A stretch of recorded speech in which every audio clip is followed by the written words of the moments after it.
కొద్ది రోజుల్లో తెలంగాణ రాష్ట్రంలో అసెంబ్లీ ఎన్నికలకు నామినేషన్ ప్రక్రియ కొనసాగుతున్నటువంటి నేపథ్యంలో ఈ ప్రారంభమవుతున్నటువంటి కాలం నాటి కూడా ఇప్పటి వరకు కూడా కాంగ్రెస్తో పొత్తుకు సంబంధించి సిపిఎం ఎటువంటి కొలికి రాలేదు. అటు కమ్యూనిస్టులు కాంగ్రెస్ పార్టీకి సంబంధించినటువంటి పొత్తుల అంశాలు ఇప్పటివరకు కాంగ్రెస్ పార్టీకి సంబంధించి తీవ్ర స్థాయిలో జాప్యం చేస్తుందని చెప్పేసి ఇప్పుడు ఆరోపణలు వస్తూ ఉన్నాయి. అసలు ఏం జరుగుతుంది తెలంగాణ రాష్ట్రంలో కమ్యూనిస్టులకు కాంగ్రెస్లకు మధ్య పొత్తు ఏ రూపాన్ని దాల్చుకోబోతుందో అడిగి తెలుసుకునేందుకు మనతో పాటు సిపిఎం రాష్ట్ర కార్యదర్శి తమ్మినేని వీరభద్రం ఉన్నారు.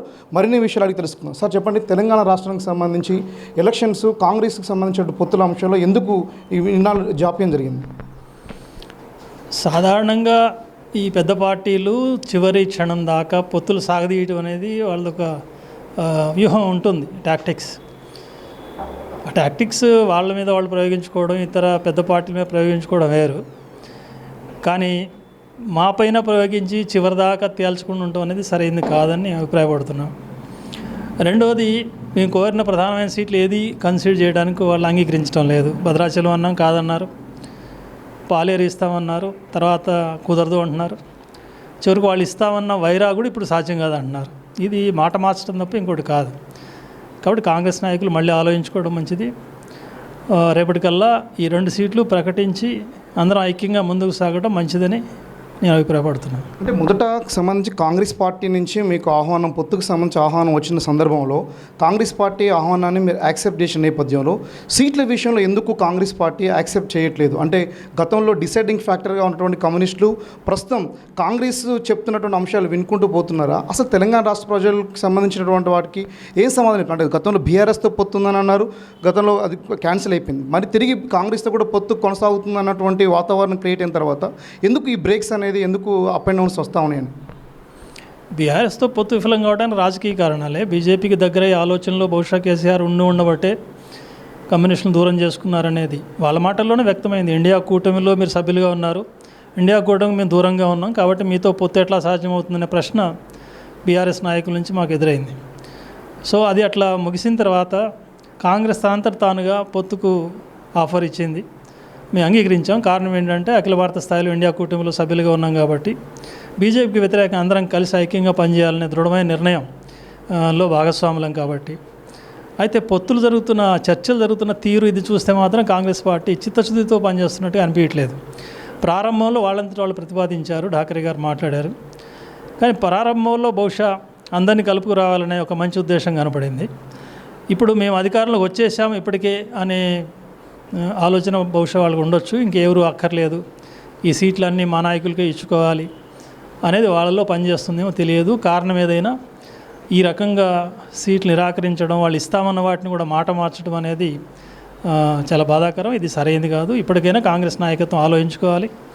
ఈ 2 సీట్లు ప్రకటించి సిపిఎంతో ఐక్యంగా ముందుకు సాగే అవకాశం వాళ్ళు ఉంచుకోవడం మంచిదనేది మేము అభిప్రాయపడుతున్నాం. ఖమ్మం జిల్లాలో అంటే గెలుపు ఓటములు డిసైడ్ చేయగలిగే శక్తి ఇటు ఉమ్మడి ఖమ్మం జిల్లాకు సంబంధించి నల్గొండ జిల్లాలో కమ్యూనిస్టులకు ఉంది. ఈ నేపథ్యంలో అసలు ఖమ్మం జిల్లాకు సంబంధించినటువంటి కమ్యూనిస్ట్ పార్టీకి సంబంధించిన విషయంలో కమ్యూనిస్టులకు శక్తి లేదని భావిస్తూ ఉన్నారు కాంగ్రెస్ నేతలు. అసలు కమ్యూనిస్ట్ శక్తిని ఏ రకంగా అంచనా వేస్తూ ఉంది? కాంగ్రెస్ యొక్క ధీమా ఏంటి అసలు?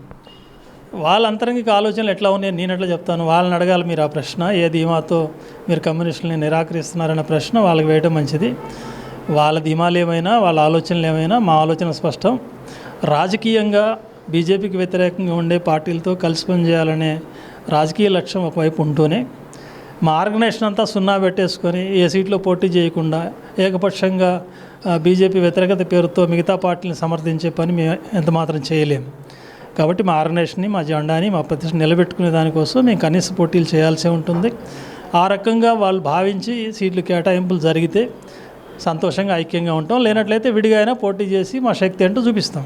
ఖమ్మం జిల్లాకు సంబంధించి పాలేరు, భద్రాచలంకి సంబంధించి అలాగే మధురైకి సంబంధించి 3 చోట్ల కూడా బలమైనటువంటి ఓటింగ్ ఉన్నటువంటి కమ్యూనిస్ట్ పార్టీకి సంబంధించి అంటే ఒక రకంగా ఎమ్మెల్యే సీట్లు గెలుపు డిసైడ్ చేయగలిగే శక్తి కావచ్చు, గెలవగలిగే శక్తి ఉన్నటువంటి నేపథ్యంలో అసలు ఖమ్మం జిల్లాకు సంబంధించి సీట్లను ఎందుకు త్యాగం చేయాల్సి వచ్చింది? ఈ రాష్ట్ర ప్రజల కోసమా? అసలు ఏంటి? ఖమ్మం జిల్లా కానీ, నల్గొండ కానీ, మొత్తం రాష్ట్రంలో కానీ సిపిఎం తప్పకుండా తగిన శక్తిగా ఉంది.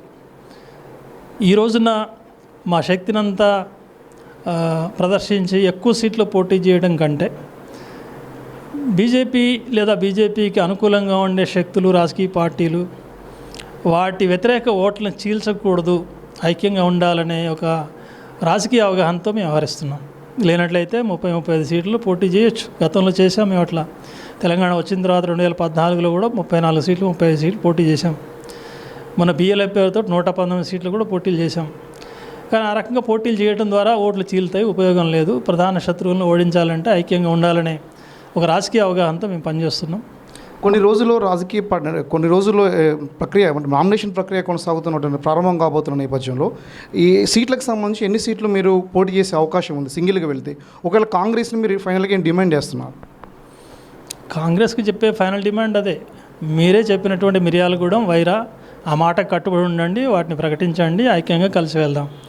లేనట్లయితే రాష్ట్ర వ్యాప్తంగా ఎన్ని సీట్లు పోటీ చేయాలనేది ఎల్లుండి జరిగే మా రాష్ట్ర కమిటీ సమావేశంలో వివిధ జిల్లాల రిపోర్టులను బట్టి సీట్ల విషయంలో, వాటిలో పోటీ చేసే అభ్యర్థుల విషయంలో నిర్ణయానికి వచ్చి ప్రకటిస్తాం. ఈ ఎన్నికకి సంబంధించి, ఎలక్షన్కి సంబంధించి ఇప్పుడు మీ సింగిల్గా పోటీ చేస్తే ఎవరికి లాభం, ఎవరికి నష్టం జరిగేటువంటి అవకాశం ఉంది? అంటే ఓవరాల్గా ఇప్పటివరకు ప్రజా సమస్యలపై పోరాడుతున్నటువంటి సిపిఎం ఇప్పటివరకు బీఆర్ఎస్ విధానాలకు వ్యతిరేకంగా, అటు బీజేపీ విధానాలకు వ్యతిరేకంగా పోరాడిన నేపథ్యంలో కమ్యూనిస్ట్ పార్టీకి సింగిల్గా పోటీ చేయడం వల్ల కాంగ్రెస్కి ఏమైనా నష్టం జరిగే అవకాశం ఉందా? అసలు ఎవరికి నష్టం జరగబోతా ఉంది? ఎవరికి నష్టం కంటే మా ప్రతిష్టకు నష్టం కలగకుండా మేము ఆర్గనైజేషన్లో 0 పెట్టుకొని అందరికీ సపోర్ట్లు చేయడం, మేము మాత్రం పోటీలు చేయకుండా ఉండడం అనేది సాధ్యం కాదు. కాబట్టి తప్పనిసరిగా కనీస బలాలు ఉన్న చోట మేము పోటీ చేస్తాం. ఆ పోటీలు ఎవరికి నష్టం, ఎవరికి లాభం అనేది రేపు భవిష్యత్తులో ఫలితాలను బట్టి తేలుతుంది. ఎవరికి నష్టమైనా లాభమైనా సరే దాంతో నిమిత్తం లేకుండా మా ఆర్గనైజేషన్ నిలబెట్టుకునే దానికోసం మేము ప్రయత్నం చేస్తాం. కాంగ్రెస్కి సంబంధించిన సీట్ల విషయంలో తేల్చే సమయం ఒక్కరోజు మాత్రమే గడువు ఉంది.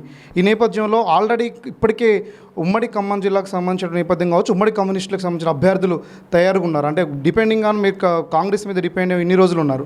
ఇప్పుడు ఒక్క రోజులో ఇవన్నీ కొలిక్కొచ్చే అవకాశం ఉందంటారా? తప్పకుండా. మేము బలంగా ఉన్న స్థానాల్లో అభ్యర్థుల నిర్ణయం, పోటీ చేసే స్థానాల నిర్ణయం అనేది చాలా తేలిగ్గా చేస్తాం. మాలో ఏమి ఇతర పార్టీలు లాగా తగాదాలు, లేకపోతే మేము అభ్యర్థిగా ఉండాలనో ఉండొద్దనో ఇట్లాంటి సమస్యలు ఏవి ఉండవు. ఆర్గనైజేషన్గా ఐక్యంగా ఉన్నాం. తప్పనిసరిగా మా సత్తా చూపిస్తాం. తెలంగాణలో మా బలం ఏంటో నిరూపిస్తాం. తెలంగాణ రాష్ట్రానికి సంబంధించి రానున్న ఎన్నికల్లో ఓవరాల్గా రాష్ట్ర ప్రజలకి సిపిఎం పార్టీ ఏం పిలుపునిస్తూ ఉంది, ఎట్లాంటి నిర్ణయం తీసుకోబోతా ఉందన్న అంశాలు ఇప్పుడే మాట్లాడినప్పటికీ ఏం పిలుపునిస్తూ ఉందో దాని మీద ఒక స్పష్టత. తెలంగాణ ప్రజలకి ఒకటే విజ్ఞప్తి చేస్తున్నాను.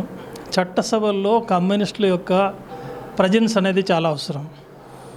ఈరోజున అధికారంలో ఎవరుంటారు ఎవరుండరు అనేది ఎట్లున్నప్పటికీ ఎవరున్నా సరే ప్రజల గొంతుగ్గా మాట్లాడేవాళ్ళు, శ్రామికులు, కష్టజీవులు, కార్మికులు, రైతులు, మధ్యతరగతి వర్గాల వాళ్ళు, మహిళలు, విద్యార్థులు, యువకులు, వీళ్ళందరి ప్రయోజనాల కోసం, ఎస్టీలు, గిరిజనులు, దళితులు, వీళ్ళందరి హక్కుల కోసం నికరంగా నిలబడి పోరాడగలిగేది కమ్యూనిస్టులు, ఎర్రజెండాలు.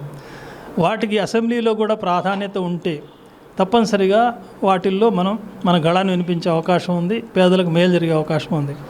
మనం గత అసెంబ్లీలో చూస్తున్నాం, కమ్యూనిస్టులు లేని అసెంబ్లీలు చూస్తున్నాం. ఎవరైనా ఎప్పుడైనా పేదల తరఫున నిలబడి ఒక మాట మాట్లాడిన వాళ్ళు ఉన్నారా? కాబట్టి ఈ విషయాలన్నీ ప్రజలు ఆలోచించాలి. మేము పోటీ చేసే స్థానాల్లో మద్దతు ఇవ్వాలని విజ్ఞప్తి చేస్తున్నాం. ఇది ఓవరాల్గా ఖమ్మం జిల్లాకు సంబంధించినటువంటి రానున్నటువంటి రోజు ఎలక్షన్స్ రూపం ఎలా ఉండబోతుందన్న అంశాల గురించి తెలియజేస్తే, ఓవరాల్ కమ్యూనిస్టులకు సంబంధించి రానున్నటువంటి రోజుల్లో ఎట్లాంటి అంశాలకు సంబంధించి ఇప్పటికే పోరాడాం. ప్రజలు కూడా ఎటువంటి వ్యక్తుల్ని కోరుకుని అసెంబ్లీ చట్టసభలకు పంపించాలని చెప్పేసి కూడా ఇప్పటికి అభిప్రాయపడతా ఉన్నారు. 2 రోజుల్లో స్పష్టమైనటువంటి వైఖరి కాంగ్రెస్ కూడా ప్రకటించకపోతే సింగిల్గానే పోటీ చేస్తాం, అవసరమైతే తెలంగాణ రాష్ట్రంలో లౌకిక ప్రజాస్వామ్య శక్తులందరూ కూడా కలుపుకొని ముందుకు పోతామని చెప్పేసి సిపిఎం రాష్ట్ర కార్యదర్శి తమ్మినేని వీరభద్రం చెప్తున్నారు. ఇది కెమెరా పర్సన్ హరితో ఉపేందర్, అమ్మానీస్, ఖమ్మం జిల్లా నుండి.